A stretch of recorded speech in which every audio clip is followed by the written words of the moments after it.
Estamos prestes a vivenciar uma terceira guerra mundial.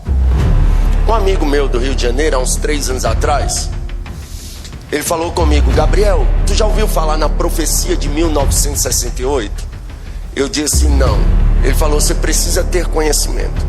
E ele me mandou essa profecia. Inclusive essa profecia foi publicada por vários jornais e também por Israel. É uma profecia autêntica. E eu vou ler essa profecia só para você ter uma ideia do que Deus falou através dessa irmã. A Bíblia diz que nos últimos dias Deus derramaria do Espírito sobre os servos e as servas e profetizariam. E Deus deu essa profecia para a mulher. Uma senhora de 90 anos de idade, da cidade de Valdres, na Noruega, teve uma visão de Deus em 1968.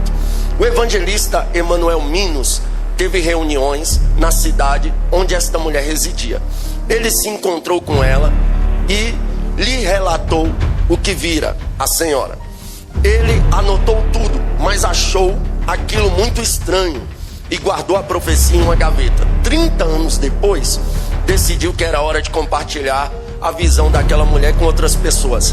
Aquela senhora de Valdres era uma mulher confiável e uma cristã fervorosa, de boa reputação na igreja e na comunidade local. Eis o que ela viu. Olha só: vi os tempos logo antes da volta de Jesus, antes do romper da terceira guerra mundial.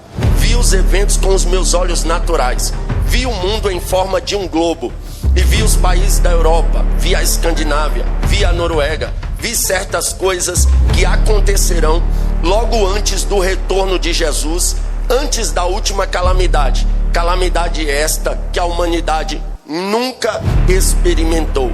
Ela mencionou em 4 ondas. A primeira onda: antes de Jesus retornar, antes do começo da terceira guerra mundial, haverá uma détente. Termo francês que indica uma flexibilização tensa, especialmente em uma situação política como nunca houve. Haverá paz entre as superpotências do Ocidente e do Oriente. Haverá muitos anos de paz.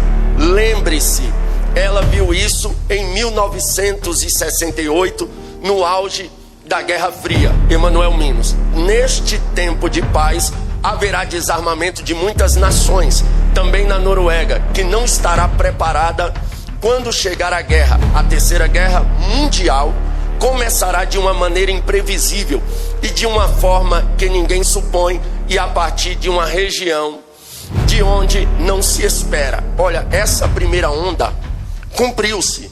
Ela viu o termo détente, uma flexibilização entre as superpotências do Ocidente e do Oriente. Desde a Segunda Guerra Mundial, houve diversos conflitos em Israel, alguns países do Oriente Médio, mas guerras grandes, não.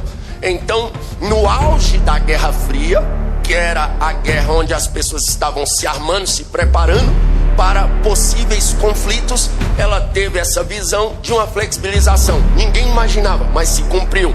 Veio ter guerra grande a partir da Rússia com a Ucrânia, mas até então teve um período de paz entre as superpotências. Mas agora a gente vê que essa paz acabou, mas se cumpriu todo esse período. Segunda onda, e essa me chama a atenção: os cristãos ficarão mornos como nunca antes e se desviarão do verdadeiro cristianismo vivo.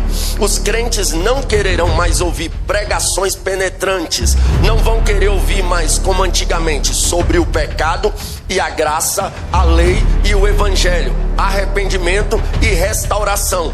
Uma mensagem substituirá todos esses temas: prosperidade e paz. O importante será ter sucesso, ser alguém, possuir bens materiais, coisas que Deus nunca prometeu desta maneira. As igrejas e as casas de oração ficarão cada vez mais vazias. Em vez de pregações como as que se faziam antigamente, com temas tomar a cruz e seguir a Jesus, a diversão, a arte e a cultura invadirão as igrejas e encherão os templos, onde deveria haver pessoas para ouvir arrependimento e avivamento. Isto é, aumentará marcante antes da volta de Jesus. Olha só, irmão, diversão, arte e cultura. Você vê que ao invés de comporem sobre Cristo, estão compondo sobre cultura. Aquela música que fugiu totalmente do que é cristianismo, aquela música Aue, onde diz que o Zé vai entrar, a Maria vai sambar e vai haver Aue, não sei o que. Tudo cultura. Estão substituindo a mensagem da cruz, a mensagem do evangelho. Olha só, a mensagem vai ser trocada. A mensagem de pregação contra o pecado, de arrependimento, vai ser trocada por uma mensagem de prosperidade e felicidade. Muitos pregadores deixaram de pregar a verdade e viraram coaches. A mensagem dele é só prosperidade, é só a mensagem, olha que interessante, prosperidade e felicidade, né? O importante é ter sucesso, o importante é ser alguém, o importante é possuir bens, coisas que Deus não prometeu desta maneira, porque Deus abençoa o crente, abençoa, nunca viu o justo passar fome, nem sua descendência mendigar o pão, não falta nada na mesa dos crentes, mas estão trocando o que é evangelho. Servir a Jesus não é para ser rico. Faça, aleluia, um bom trabalho na sua empresa, talvez você enrique, invista bastante naquilo que você quer investir, talvez você enrique, mas igreja não é lugar de enricar, igreja não é lugar, aleluia, de viver uma vida de luxo. A gente vê pregador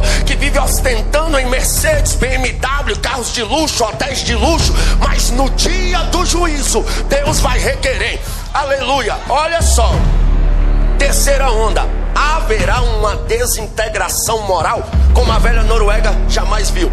As pessoas viverão juntas sem precisar se casar. Parêntese, não creio que o conceito de se viver juntos sem se casar exista em 1968. Emanuel Minos não acreditou, porque em 1968 ninguém se ajuntava. As pessoas serão muito impuras antes de se casarem. A infidelidade matrimonial será algo natural, comum, e todas as suas justificativas. Esse tipo de coisa invadirá a igreja e os justificaremos. Até os pecados contra a natureza humana, você sabe bem o que é, né? Logo antes da volta de Jesus, os programas de TV serão terríveis como nunca antes.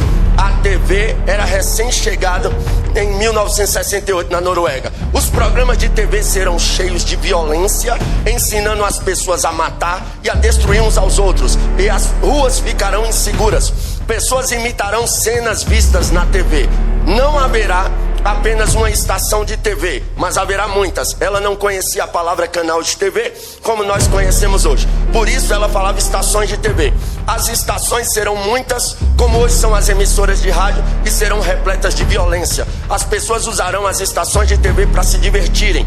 Veremos terríveis cenas de assassinato, de pessoas destruindo umas às outras, e isso se espalhará por toda a cidade. Cenas de sexo explícita serão mostradas em TV aberta. Coisa íntima de um relacionamento conjugal será mostrada em TV aberta. Naquela ocasião, disse que não acreditava, porque naquela época Emanuel Minos questionou essas coisas, de um relacionamento. Naquela época protestei e disse que havia um parágrafo em nossa Constituição que proibia esse tipo de coisa. Em 1968, a TV que tinha chegado no Brasil era a TV Tupi, né? Era a única TV que tinha no Brasil. Eu lembro quando eu era pequeno, a novela Pantanal, que mostrava algumas cenas impuras, passava quase de madrugada, porque tudo era censurado.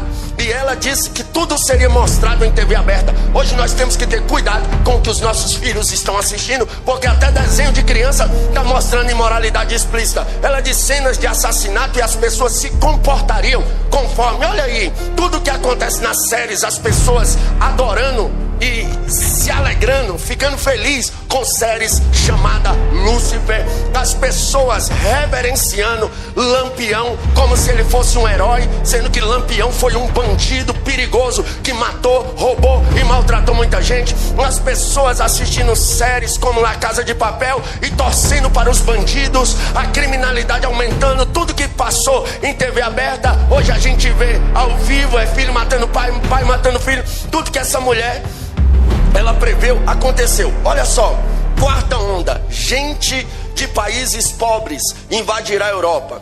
Em 1968 não havia esse tipo de imigração. Emanuel Minos. Virão para a Escandinávia, Noruega, serão tantos que as pessoas se sentirão incomodadas. a presença deles e tratarão com dureza, e receberão o mesmo tratamento dado aos judeus antes da grande guerra. Então se completará a medida de nossos pecados. Protestei quanto ao tema da imigração e não entendi no assunto naquela época. Não havia esse tipo de imigração em massa. Você vê o que Deus mostrou para ela, cumpriu.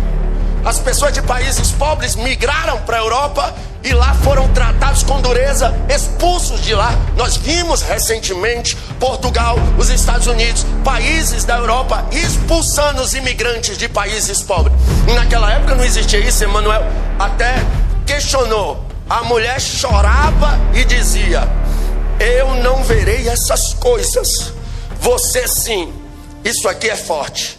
Então Jesus de repente voltará e começará a terceira guerra mundial. Será uma guerra curta. Ela viu a guerra em sua visão. Olha o que ela diz: as guerras que eu presenciei são como brincadeiras de criança comparada à guerra que virá, e se encerrará com uma bomba nuclear. Meu Deus, é forte. Aleluia. Olha aqui. As guerras que eu presenciei em vida são comparadas a brincadeiras de criança, e se encerrará com uma bomba nuclear. O resultado será: ninguém conseguirá respirar. A fumaça das bombas atômicas cobrirá vários continentes, como a América, Japão, Austrália e as nações ricas. A água ficará contaminada. Não poderemos mais lavrar o solo. Consequentemente, restaurar apenas um remanescente. Os que restarem dos países ricos tentarão fugir para os países pobres, e estes os tratarão com a mesma dureza em que foram tratados. Olha só, ela diz que a guerra será curta. De uma bomba atômica, nós vimos agora aquele ditador da Coreia.